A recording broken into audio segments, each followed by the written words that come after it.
record. All right.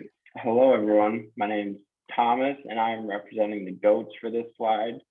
Welcome to our presentation on the emotion of our choice, amusement.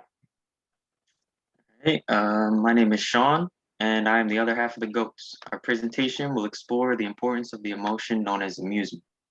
We will start by explaining the feeling of amusement from the perspective of a sports fan, followed by the definition of the emotion from 3 different concentrations.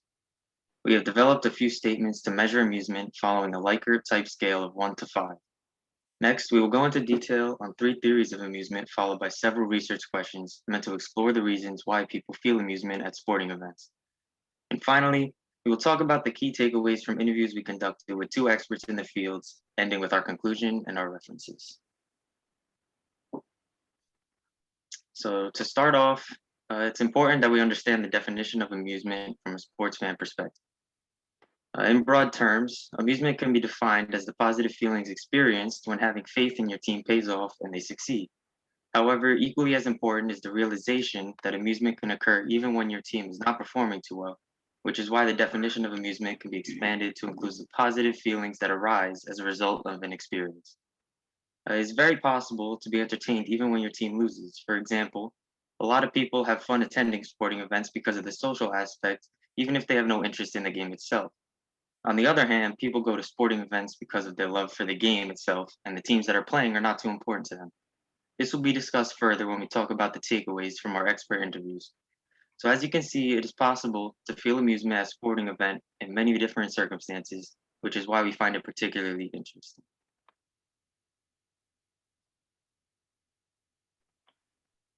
In a sports setting, all 3 of these definitions are active at many different times during events. Firstly, the business of amusement is anything you can think of that would be making companies money through entertainment. The first thing that comes to mind for me is sports. We go to stadiums, complexes, and many other stages where we watch all levels of sports from pee-wee to the professionals. But to see those things we enjoy so much, we must pay and exchange for our money we are provided with sport competitions. The definition of amusement through communication is one I think is one of the main things you'll face while at a sporting event. Most of us go to events with other people, and when you are surrounded by other people, 9 times out of 10, you'll have a conversation with them at some point. Or at a lot of venues, commentators will react to the crowds, making things more entertaining, especially if the game is not as entertaining in the moment. Finally, the psychological definition, and for me, I directly correlated this to how at a football game, before a game starts, when the fans are arriving, fans of each team are all excited just by the thought of watching the game. As the game gets going, one team's fans are going to be upset that they are losing, and the other team who is winning is going to be amused because it's entertaining when their team wins. Finally, after the games are over, there is usually a winner and a loser. As most can guess, the fans of the winning team are going to be amused and by the entertainment that they just received. Okay, so we have developed statements to measure amusement using a 5-point Likert scale. The statements provide a way to measure how much amusement is being experienced by an individual. The statements are followed by a scale from 1 to 5, with 1 being strongly agree and 5 being strongly disagree. These statements help us to better understand what makes people feel amused and shine light on the key aspects of sport that make people feel amused. In our first theory of amusement is amusement and emotion, we look at how Roberts questioned if amusement is its own emotion or whether it is other emotions just complicated out. And I believe it is its own, just like it said in that theory, because amusement is simply when someone feels happy or finds something funny, which are different emotions. Amusement just takes part of it to branch off into a more complex emotion of its own standards. Our second theory poses the question that if amusement is forced, is it still considered amusement? Carl Pfeiffer goes into detail about the role of laughter, freshness, and titillation in the onset of amusement in an individual. He talks about the common factors that add up to create amusement. He also discusses whether laughter at the non-humorous should be considered amusement. For example, if laughter is a response to humor and a sign of amusement, then when someone is getting tickled, is that person enjoying that experience, or are they not, even though they are laughing? For the third and final theory, humor and emotion, we ask ourselves, is the connection of humor and emotion still considered amusement? Amusement is something we call epistemological emotion because when we feel humor, we experience a cognitive shift from one of our knowledge areas of structure and it shifts to another. An example of his is laughter and pleasure. It is an emotion with positive connections of different emotions and high psychological pleasure. Right? So there are 5 research questions we came up with to help understand when and why people feel amused at sporting events. Is it only when your favorite team or athlete is winning, or is it possible to be amused at sporting events even when the desired outcome of the contest has not been met? Furthermore, we would like to understand the typical reactions of people feeling amused, as well as a lack of amusement. After setting our interviews up, both Sean and I held interviews with Billy Campiglia and Jack Hogan, where we asked them the questions from a few slides ago. We had interviews during the days of October 8th to October 12th this past month, and this is what we found out.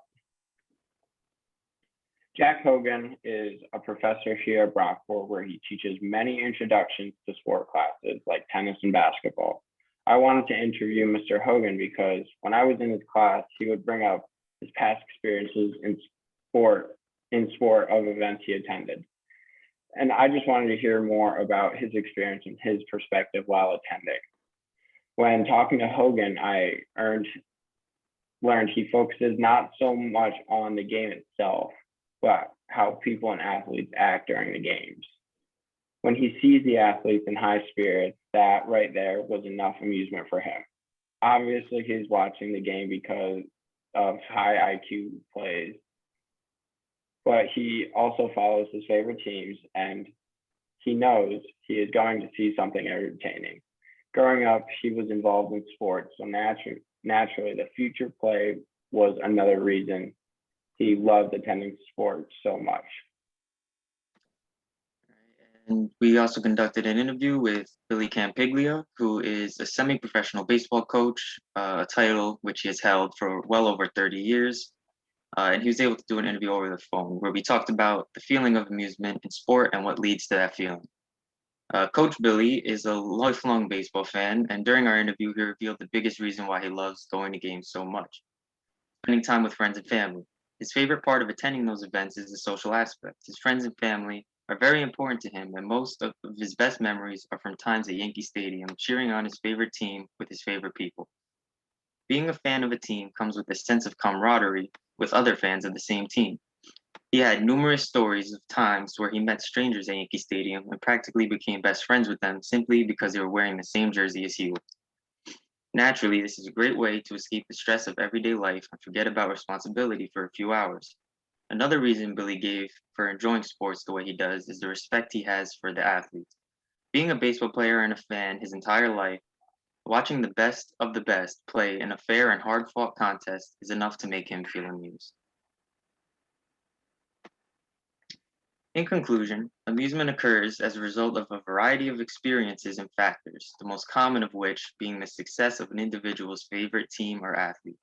As we discussed earlier, other reasons for a person feeling amused at a sporting event include spending time with friends and family, the love for the game itself, nostalgia, and the intensity of the athletes, just to recap a few.